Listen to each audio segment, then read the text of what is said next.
Hey Goshen kids, today is Good Friday.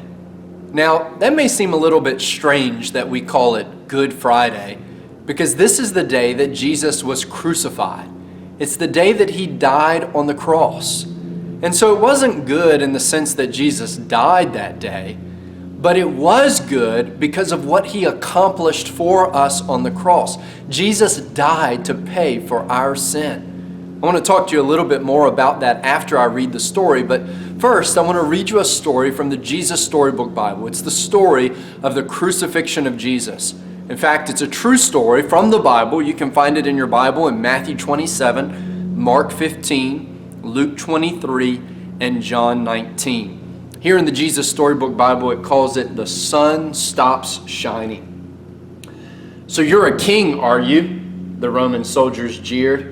Then you'll need a crown and a robe. They gave Jesus a crown made out of thorns and put a purple robe on him and pretended to bow down to him. Your Majesty, they said. Then they whipped him and spat on him. They didn't understand that this was the Prince of Life, the King of heaven and earth, who had come to rescue them. The soldiers made him a sign, our King, and nailed it to a wooden cross. They walked up a hill outside the city. Jesus carried the cross on his back. Jesus had never done anything wrong, but they were going to kill him the way criminals were killed. They nailed Jesus to the cross. Father, forgive them, Jesus gasped. They don't understand what they're doing. You say you've come to rescue us, people shouted. But you can't even rescue yourself. But they were wrong. Jesus could have rescued himself. A legion of angels would have flown to his side if he'd called. If you were really the Son of God, you could just climb down off that cross, they said. And of course they were right. Jesus could have climbed down. Actually, he could have just said a word and made it all stop. Like when he healed that little girl and stilled the storm, and fed 5,000 people. But Jesus stayed. You see, they didn't understand. It wasn't the nails that kept Jesus there. It was love. Papa, Jesus cried, frantically searching the sky. Papa, where are you? Don't leave me. And for the first time, and the last, when he spoke, nothing happened. Just a horrible, endless silence. God didn't answer. He turned away from his boy. Tears rolled down Jesus' face, the face of the one who would wipe away every tear from every eye. Even though it was midday, a dreadful darkness covered the face of the world. The sun could not shine. The earth trembled and quaked.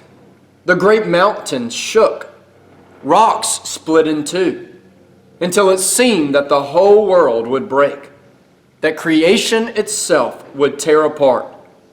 The full force of the storm of God's fierce anger at sin was coming down on his own Son instead of his people.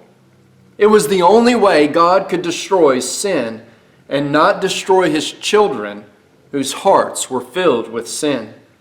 Then Jesus shouted in a loud voice, "It is finished." And it was. He had done it. Jesus had rescued the whole world. "Father," Jesus cried, "I give you my life." And with a great sigh, he let himself die. Strange clouds and shadows filled the sky, purple, orange, black, like a bruise. Jesus' friends gently carried Jesus. They laid Jesus in a new tomb carved out of rock. How could Jesus die? What had gone wrong? What did it mean? They didn't know anything anymore, except they did know their hearts were breaking. That's the end of Jesus, the leaders said. But just to be sure, they sent strong soldiers to guard the tomb. They hauled a huge stone in front of the door to the tomb, so that no one could get in or out. And we'll have to pick up the story again on Sunday. The next video will be available on Sunday morning. You'll have to ask your parents about how to view it. But I want to tell you a little bit about why Jesus was dying on the cross. You see, the Bible tells us that all of us are sinners. We've done things that God has told us not to do, and we've not done the things that God told us to do. We've disobeyed our parents. We've not cleaned our room when they told us to clean our room. We've been mean to other people. Different things that God has told us not to do, we've done those things. And things that God has told us to do, we've not done those things. And the Bible calls those things sin. Sin is breaking God's law. Sin is disobeying God. And the Bible tells us that because we have sinned, we are sinners.